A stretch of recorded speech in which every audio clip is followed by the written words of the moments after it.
영생의 말씀이 주께 있사오니, 영생의 말씀이 주께 있사오니 라는 제목으로 하나님 말씀 전가하도록 하겠습니다. 교회 예배를 참석하시는 분들을 면밀히 이렇게 살펴보면요, 참 다양한 경로를 통해서 예수님을 믿게 되었다는 것을 알 수가 있어요. 여러분은 어떻게 예수님을 알게 되었고, 또 여러분은 어떻게 예수님을 믿게 되셨어요?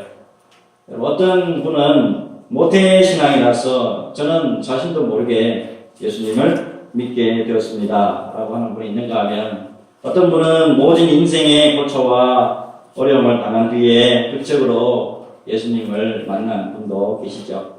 또 어떤 분은요, 별 생각 없이 교회에 나오면 목사님의 좋은 말씀이 있고 인격적으로 잘 다듬어지니까 도덕적이고 또 윤리적인 가치를 생각해서 교회에 나옵니다 라고 하는 분도 계세요.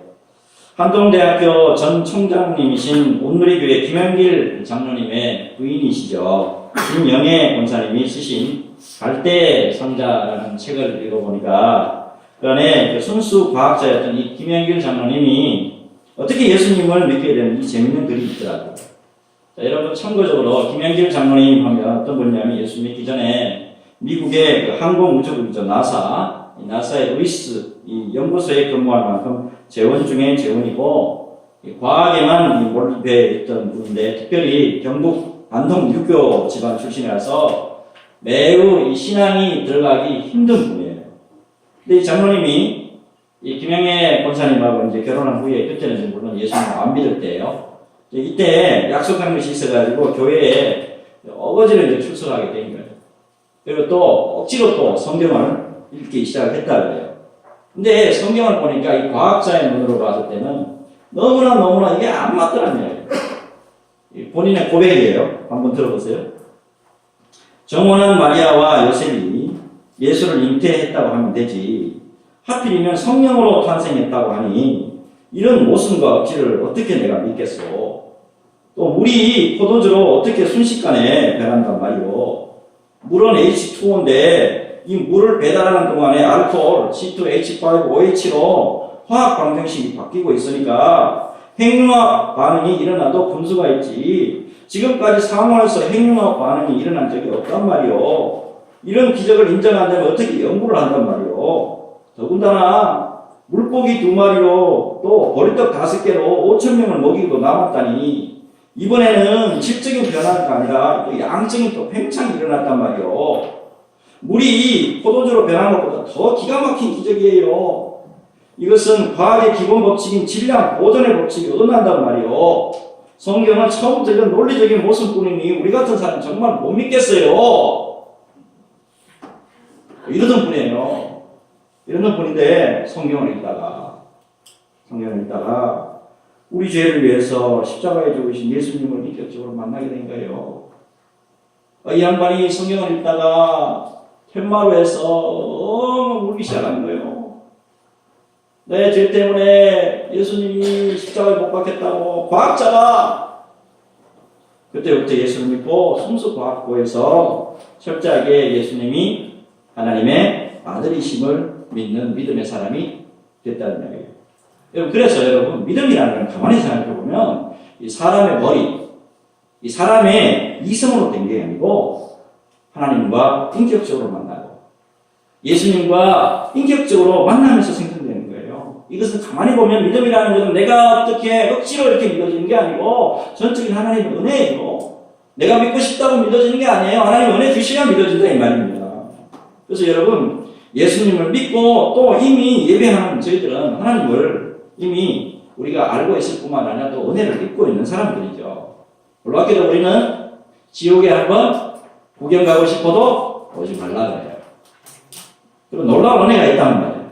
비록 우리가 가만히 생각해보면 예수 믿고도 이런 게 있잖아요. 자주 연약해지고 넘어지잖아요. 또요, 실망하고 좌절할 수도 있잖아요. 그럼에도 불구하고 주님이 끝까지 우리를 붙들어 주셔서 우리가 정말 하나님의 자녀로서 천국에 이르기까지 늘 우리를 붙잡아 주신다는 거예요. 여러분, 이 믿음에 굳건하게 서시기를 바라고 늘 하나님께 감사하며 살아가는 저와 여러분 되시기를 주 예수님의 이름으로 축복합니다. 자, 이제 이제 세가족 초청잔치 행사를 마치고 다시 요한복음으로 다시 돌아왔어요. 자, 지난 시간까지 우리는 오병이어 기적에 관련된 말씀 살펴봤죠. 자, 보리떡 5개입니다. 물고기 2마리 가지고 남자만 5,000명을 먹이시고 12광주리에 남는 그런 기적의 역사였어요. 이 땅에 영생을 주시러 오신 하나님의 아들, 생명의 떡 되신 예수님에 대해서 우리가 말씀을 살펴봤어요. 그런데 여러분, 이런 은혜의 역사가 있고 이런 기적의 역사가 있다 그러면 사람들이 막 구름대처럼 막 몰려들어야 되는 거 아니에요? 여러분, 그 6장 2절의 말씀 보면, 요한복음 6장 2절의 말씀에도 보니까 이런 말씀이 있어요. 큰 무리가 따르니 이는 병자들에게 행하신 표적을 보았습니다. 예수님이요, 많은 사람들 병을 고치셨어요. 그리고 놀랍게도 광야에서 굶주리고 있는 적어도 15,000명, 많으면 한 2만 명 정도 돼요. 이 사람들에게 오병이어로 배부르게 해주셨단 말이에요. 그러니까 처음에는 우와, 모세 같은 선지자가 나타났다. 떼거지로 사람이 몰려들어요. 근데 이제 중요한 건 뭐냐면 예수님이 오병이어 이 사건을 가지고 참된 뜻을 이제 풀어서 설명하고 나니까 어떤 현상이 벌어지니까 하니까 여러분, 교회도 그렇잖아요. 누가 병 고쳤다, 누가 귀신을 덮어쓰고 왔는데 기도를 받았더니만 귀신이 떠나갔다. 내가 이런 문제가 있었는데 하나님의 기도 능력으로 이런 일이 벌어졌다라고 하면 사람이 떼거지로 몰려와야 되는 거 아니에요? 자, 그런데 66절을 보십시오. 오늘 보면 66절을 보면 그때부터 그의 제자 중에서 많은 사람이 떠나가고 다시 그와 함께 다니지 아니하더라 그래요. 사람이 몰려와야 되는 거 아닙니까? 근데 왜 이런 현상이 벌어질까요? 자, 여러분, 오늘 이 말씀의 배경은 이런 거예요. 예수님의 설교가 귀에 안 들어오는 거예요. 예수님의 설교가 당시의 사람들과 제자들 가운데 이게 이해가 안 되는 거예요. 자, 어떻게 지금 이해가 안 되느냐? 자, 오늘 본문은 아닌데 여러분, 앞에 말씀하고 오늘 본문이 어렵습니다. 여러분 잘 따라오셔야 제 말씀은 이해가 잘 되실 거예요. 자, 우선에 51절 한번 보세요. 자, 51절의 말씀 보니까 나는 하늘에서 내려온 살아있는 떡이니 사람이 이 떡을 먹으면 영생하리라. 내가 줄 떡은 곧 세상의 생명을 위한 내 살이니라 하시니라 그래요. 이 가만히 말씀 보니까 영생을 얻기 위해서는 내 살을 먹어야 된다? 예수님의 살을 먹어야 된다? 이 말씀으로 들리는 거예요. 그리고 더 기가 막힌 게 있습니다, 여러분. 54절과 55절을 보세요. 54절과 55절을 보니까 이건 또 더 기가 막혀요. 내 살을 먹고 내 피를 마시는 자는 영생을 가졌고 마지막 날에 내가 그를 다시 살리리니 내 살은 참된 양식이요 내 피는 참된 음료로다. 여러분, 더하네요. 지금 살도 먹어야 되고 피도 마셔야 된대요. 자, 어떻게 들어보면 뭔가 이 식인종이 설교하는 것 같지 않아요? 실제로 여러분, 초대 교회사의 기록을 보면 이 말씀에 오해가 있어가지고 우리 예수 믿는 사람들을 얼마나 핍박 많이 했는지 몰라요. 여러분, 이 말씀을 영적으로 이해하지 못하고 육적으로 이해했던 제자들 가운데 많은 수가 오늘 보니까 예수님하고 다니기를 거부하고 등집니다. 그래서 오늘 여러분 본문에 보시면 세 부류의 사람이 나타나요. 자, 첫째 어떤 사람이냐니까 예수님의 기적 사건을 보고 몰려들었던 사람들이에요. 근데 이 사람들은 예수님의 12제자하고 좀 다른 무리들이에요. 같은 제자들이긴 하지만. 두 번째 무리가 있는데 베드로를 포함한 11제자예요. 그리고 마지막으로 정말 이것은 없어야 되겠는데 예수님을 파는 데 쓰임받고 버림받았던 가룟유다가 등장해요. 여러분, 오늘 이 세 부류의 사람들을 잘 보시면서 과연 우리는 어떻게 진리 가운데 써야 되는지 한번 오늘 말씀 가운데 고민해보는 그런 시간이 좀 됐으면 좋겠어요. 여러분, 첫 번째, 오병이의 기적 이후에 예수님을 일시적으로 따랐던 사람을 한번 볼게요. 60절을 한번 보시죠. 자, 60절에 이 사람들이 뭐라고 이야기하냐니까 제자 중 여럿이 듣고 말하되 이 말씀은 어렵도다.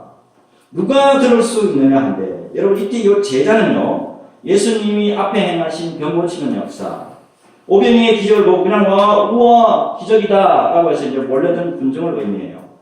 그런데 이들을 향해서 말씀하신 이 예수님의 말씀이 이들에게 걸림돌이 돼요. 자, 어떤 말씀이 있었냐 하니까 자 보세요. 47절하고 48절 한번 보세요. 47절하고 48절 우리 같이 한번 읽어볼까요? 47절, 48절 시작. 진실로 너희에게 이르노니 믿는 자는 영생을 가졌나니 내가 곧 생명의 떡이니라. 이거 어떻게 해석이 돼야 되는가요? 자, 이거 보니까 하나님의 아들 오신 이 예수님은 생명을 살리는 분이라는 뜻이에요. 하늘에서 과거에는 뭐가 내려왔냐면 출애굽 때 만나라는 식량, 매일 내려오는 식량이 내려왔단 말이에요. 근데 이걸 먹었지만 그럼에도 불구하고 사람들이 다 죽었다 이 말이에요. 그런데 하나님의 생명의 말씀으로 오신 이 예수님을 믿으면 죽어도 영생을 얻게 된다 이 말이에요. 자, 그리고 여러분 또 보세요. 53절과 53절, 54절, 55절을 쭉 한번 연결해 보세요. 여러분 요거를 오늘 잘 이해를 하시면 요한복음의 깊은 진리를 깨달을 수가 있어요. 자, 53절부터 한번 봅시다. 예수께서 이르시되 내가 진실로 너희에게 이르노니 인자의 살을 먹지 아니하고 인자의 피를 마시지 아니하면 너희 속에 생명이 없으니 내 살을 먹고 내 피를 마시는 자는 영생을 가졌고 마지막 날에 내가 그를 다시 살리리니 내 살은 참된 양식이요 내 피는 참된 음료로다. 여러분 예수를 오래 믿으시고 성경을 많이 보신 분도 이 부분에 대해서 이게 무슨 뜻인가를 깊이 아시는 분이 잘 없어요. 53절 보니까 살, 피 나오죠. 살과 피는요 히브리어 수고 가운데 전인적인 의미로 쓰이는 거예요. 무슨 얘기가 전인격적인 의미로 피, 살 그런 의미로 쓰인단 말이에요. 그래서 여기서 인자의 살과 피를 먹고 마신다는 것은 그리스도 예수 그리스도를 온전히 믿고 받아들인다는 의미예요. 결국에 뭐예요? 예수님을 온전히 믿게 되면 무엇을 얻게 된다는 거예요? 영생을 얻게 된다 이 말입니다. 자, 여기까지는 그래도 좀 쉬워요. 그런데 여러분 63절 보면 이건 또 더 어렵습니다. 자, 63절 한 말씀 보세요. 63절에 자, 살리는 것은 뭐예요? 영이고 육은요? 무익하대요. 내가 너희에게 이런 말은 영이요 생명이라 그랬습니다. 자, 이 말씀 잘 이해하셔야 되는데 자, 살리는 것은 영이니 할 때 영은 영적인 것을 의미합니다. 그리고 육은요? 육적인 것을 의미합니다. 자, 그래서 살리는 것은 영이다라고 하는 것은 생명의 참된 양식인 이 예수님 그리고 그를 믿는 믿음의 이 행위가 바로 사는 길이라는 거예요. 그렇기 때문에 참 생명을 가져다 주지 못하는 육은 무익하다고 할 수밖에 없게 되는 거죠. 그 다음에 말씀을 보니까 너희에게 이런 말이 영이요 생명이라 그랬는데 지금까지 하신 예수님의 모든 말씀이 바로 살리는 생명의 말씀이라는 거예요. 자, 그러면 결국에 여러분 예수님의 이 병 고치는 역사 그리고 이 오병이어의 기적을 보고 따라왔던 사람들에게는 이 온전히 뭐라고 지금 말씀하냐면 너희들이 영생을 하기를 원하느냐 너희들이 지금 나를 따라오는 이유 가운데 귀한 게 하나 있는데 너희들은 나를 잘 믿어야 나를 온전히 믿어야 인격적으로 온전히 믿어야 영생을 얻을 수 있다 이 말씀하신 거예요. 그런데 문제는 이 말씀이 표적과 기사를 보고 예수님을 따라왔던 이 무리들하고 뭔가 안 맞는 거예요. 이 사람들은 지금 누구를 기다렸냐면 메시아를 모세와 같은 강한 메시아를 기대했단 말이에요. 지금 현재 이스라엘은 이 로마의 식민지로 있단 말이에요. 로마의 시민주로 있으니까 이 로마를 정복하고 자기들에게 해방을 줄 수 있는 강력한 전투적인 메시아를 기다렸단 말이에요. 근데 이게 예수님 바라보니까 33살에 총각인데다가 사랑, 진리, 말씀만 전하고 있단 말이에요. 그러니까 뭔가가 자기들 입맛에 안 맞는 거예요. 그래서 어떻게 되냐니까, 저 사람은 우리가 기다리는 메시아가 아니구나. 내가 생각했던 그 사람이 아니구나. 그렇게 해가지고, 생명의 자리, 복된 생명의 자리에서 떠나버리게 됐다는 말씀이 66절이에요. 66절을 이제 읽어보시면 이해가 되실 거예요. 그때부터 그의 제자 중에서 많은 사람이 떠나가고 다시 그와 함께 다니지 아니하더라. 하나님의 초청에 의해서 귀하고 복된 자리까지 나왔어요. 그런데 뭐가 문제냐면 이게 내 생각하고 내 판단에 맞지 않는다고 해가지고 영생을 포기하는 그런 모습이 있단 말입니다. 여러분 많은 분들이 이런 생각으로 귀한 영생을 포기하는 경우가 있더라고요. 하나님에서 사역할 텐데요. 소위 지체 높으신 분들이 교회를 방문하기는 합니다. 편안하게 앉으셔가지고 말씀을 들으셔요. 진리의 말씀이 선포되는데 나중에 뭐라고 말씀하시냐니까 내 생각하고 다르네요. 내가 바라던 바하고 다르대요. 이렇게 하면서 교회에 나오는 아예 포기하더라. 오늘 제가 분명히 좀 말씀을 좀 드릴 게 있습니다. 여러분, 중요한 것은 예수님과 인격적으로 만나는 거예요. 여러분, 예수님과 인격적으로 만나게 되면 놀라운 우리 내면에 변화가 생기게 돼요. 여러분, 예수님을 하나님의 아들로 영접하면 하나님의 자녀가 되고 새롭게 우리가 태어나게 되는데 이것을 우리가 많이 들은 바대로 거듭난다 이렇게 표현하는 거예요. 여러분, 이렇게 거듭날 때 우리의 눈이 밝아져서 놀라운 구원의 은총이 믿어지는 것뿐만 아니고 이 교회에 앉아있어도 하나님의 음성이 들리고 그냥 기도하는 가운데도 예수님의 형상이 보일 때가 있단 말입니다. 여러분, 이 은혜의 세계로 들어가는 저와 여러분 되시기를 예수님의 이름으로 축복합니다. 여러분, 오늘 분명히 제가 선포합니다. 예수님은 4대 성자 가운데 한 사람이 아닙니다. 그냥 군자 가운데 그런 분이 아니에요. 예수님은 길이요 진리요 생명 되신 우리 구세주예요.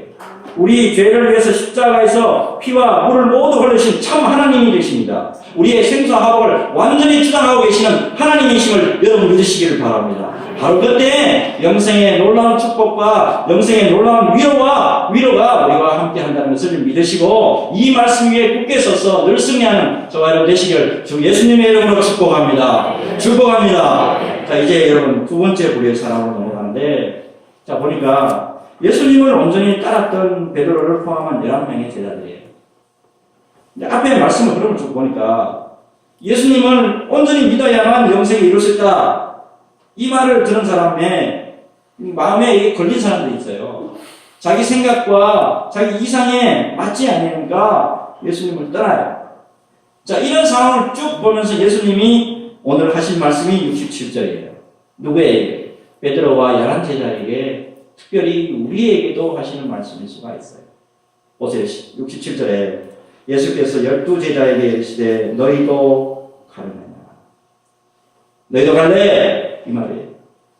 이때 베드로의 대답이 무엇이냐? 68절 시몬 베드로가 대답하되 주여 영생의 말씀이 주께 있사오니 우리가 누구에게로 가오리까? 우리가 주는 하나님의 거룩하신 자이신 줄을 믿고 알았사옵나이다. 주여 영생의 말씀이 주께 있사오니 우리가 누구에게로 가오리까? 귀한 고백을 했어요. 근데 여러분 우리는 잘 압니다. 이런 귀한 고백을 했지만 베드로가 끝까지 잘 달려갔습니까? 다른 제자들도 끝까지 잘 달려갔나요? 여러분 예수님이 십자가에 못 박힐 때 어떻게 했습니까? 나는 물고기나 잡으러 가겠다.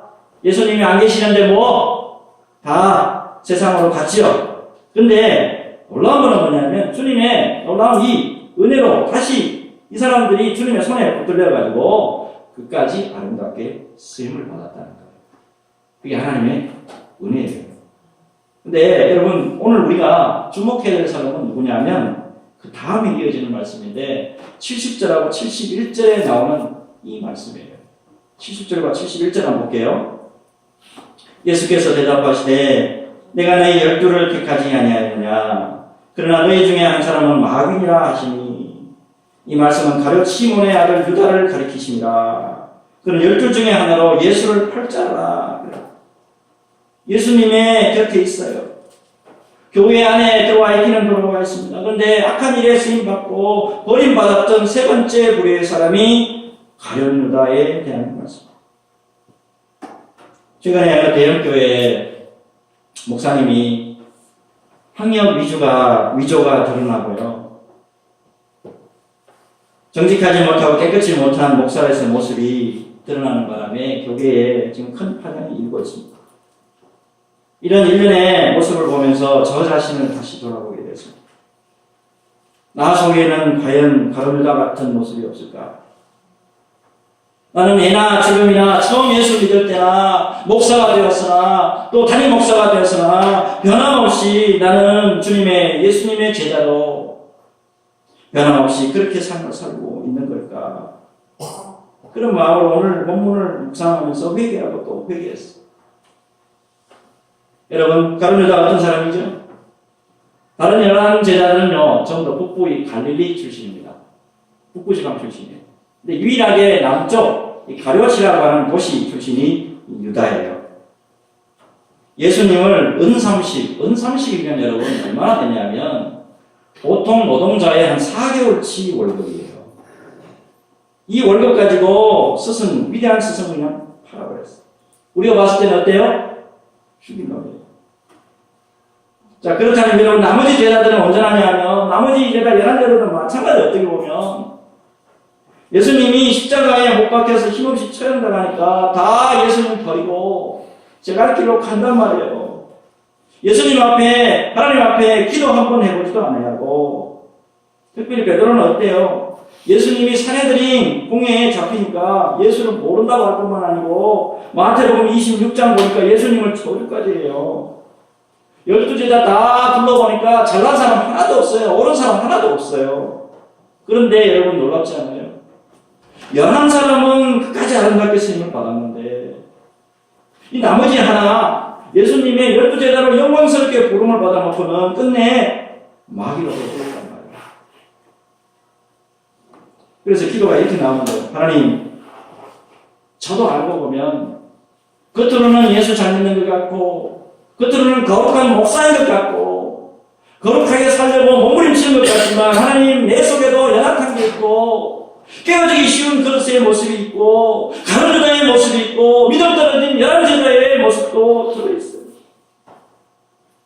주여 나를 불쌍히 여기시고 주여 나를 불쌍히 여기시고 자비와 긍휼과 사랑을 베풀어 주셔서 그럼에도 불구하고 연약하고 쓰러지기 쉽고 깨어지기 그릇이긴 하지만 하나님께서 끝까지 붙들어 주셔서 나를 온전하게 쓰임받게 하여 주옵소서. 끝까지 사명 잘 감당하다가 주님 품에 안길 수 있도록 주여 도와주옵소서. 가룟유다처럼 버림받지 않도록 주여 도와주옵소서.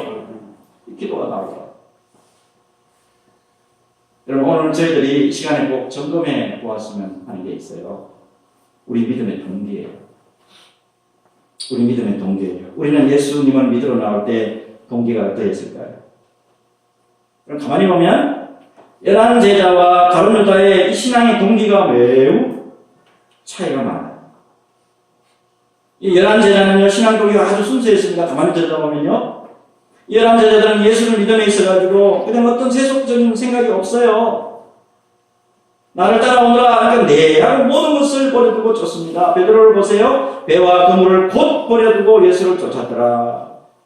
세베대의 아들 야고보와 요한도 아버지와 자기 생계수단이죠. 배를 그냥 버려두고 쫓았어. 나중에는 누가 크냐, 누가 작으냐, 이게 논란이 있기는 했지만, 그러나 예수 믿는 이 동기를 들여다보니까 아주 순수했단 말이에요. 그러나 여러분, 가룟유다를 들여다보니까 사실 다른 기록을 보면 이 사람은 열심당원 중에 한 사람이에요. 메시아를 기다리는데 폭력적이고 전투적인 메시아를 기다렸어요. 이 사람이 정말 메시아면 이 나라를 로마로부터 구원해낼 거야. 내가 끝까지 한번 지켜볼 거다. 로마를 완전히 전쟁으로 싹 쓸어볼 것이라고 생각했는데 알고 보니 그 예수님이 아니에요. 그 메시아가 아니에요. 사랑과 진리의 복음으로 영생을 얻도록 살아가는 그렇게 힘들게 사역하는 고난의 메시아였단 말이에요.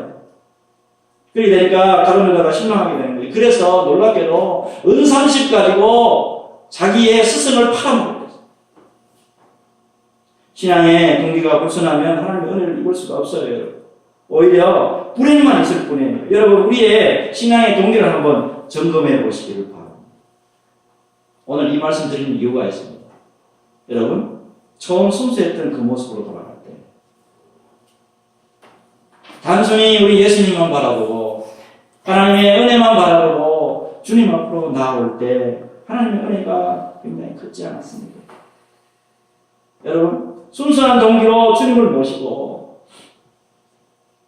순수한 동기로 주님을 모시고 끝까지 승리하는 저와 여러분 되시기를 예수님 이름으로 축복합니다. 여러분, 서울 제가 강남구 일원동에서 만 6년을 지하에서 개척교회를 섬긴 적이 있습니다. 저희 어머니가 기도원 원장이셨고 제가 교회를 다니고 있었습니다.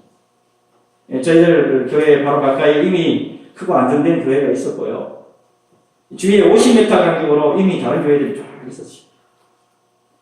처음부터 어머니와 저는 개척에 있어서 아주 단순한 목표가 있었습니다. 순수하게 우리가 하나님 앞에 기도하고 말씀대로 살고 무엇보다도 저희들은 이런 목표가 있었습니다. 무엇보다 주의 종으로서 앞으로 교회와 기도원을 개척할 분들을 중심으로 해서 이분들을 훈련시키고 화성한 사역을 하러 가자. 좀 특수자들이 좀 사역을 했었어요.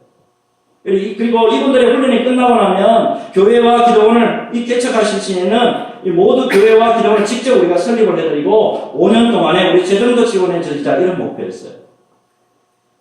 굉장히 어떻게 보면 우리도 어려웠었는데 이런 목표가 굉장히 좀 어렵기는 어려웠습니다. 오로지 교회 개척과 기도원 개척에 순수하게 모든 사역들을 다 올리는 했었습니다. 다른 교회도 여러분 물론 마찬가지겠지만 놀랍게도 순수하게 이런 목표만 가지고 목회를 했는데 지하에서 참 힘들게 개척했습니다. 지하교회라는 데 여러분 다녀보신 분은 아시겠지만 여름 되면 어때요? 물이 새고 곰팡이가 나고요. 요즘에 지하교회 특별히 서울 강남구 개포동의 일원동에 지하에 개척해놓은 사람들 아닙니다. 놀랍게도 3년 반 만에 성도가 100명이었고요. 기도 훈련 받는 주의 종만 30명이었어요. 재정이도 놀랍게 축복해 주셔가지고 3년 만에 7층짜리 건물 전부 다 완전히 장악을 했습니다. 그 후에 3년이 지나서 20군데 이상 교회와 기도원이 설립되는 놀라운 은혜를 맛볼 수가 있었어요. 또한 그 모든 교회 기도원들 풍성한 재정으로 다 도울 수가 있었습니다. 풍성하게 도울 수가 있었어요. 순수하게 그 동기를 가지고 변함없이 목회의 길을 걸어갈 때 하나님이 변함없이 우리에게 쏟아부으신 것을 다시 한번 기억하면서 제가 얼마나 많이 울었는지 몰라요. 여러분, 하나님은 어제나 오늘이나 영원토록 동일하신 분이에요. 여러분, 변함없이 하나님 앞에 믿음의 생활을 잘 감당할 때 변함없는 우리 하나님이 놀랍도록 역사해 주신다는 것을 믿음으로 선언하시고 순수하게 주님과 동행하는 저와 여러분 되시길 바랍니다. 여러분 사랑과 긍휼과 은혜가 풍성하신 우리 하나님이 변함없는 이 순수한 믿음의 사람에게 끝까지 역사해 주시고 버리지 아니하시고 놓던 손을 절대로 놓지 않는다는 것을 믿음으로 선언하시고 믿음으로 승리하는 저와 여러분 되시기를 예수님의 이름으로 축복합니다. 여러분 오늘 말씀의 결론이에요. 어떠한 동기에 의해서 예수님에게로 왔다 할지라도 어떠한 동기로 예수님에게 왔다 할지라도 주님을 순수하게 따르고 주님 앞에 변함없는 믿음의 모습으로 살아갈 때 어제나 오늘이나 동일하신 우리 주님이 영원토록 사랑과 긍휼과 은혜로 우리를 붙들어 주실 줄로 믿습니다. 여러분 이 믿음에 붙잡혀서 영원토록 주님과 동행하며 승리하시기를 주 예수님의 이름으로 축복합니다. 기도하겠습니다.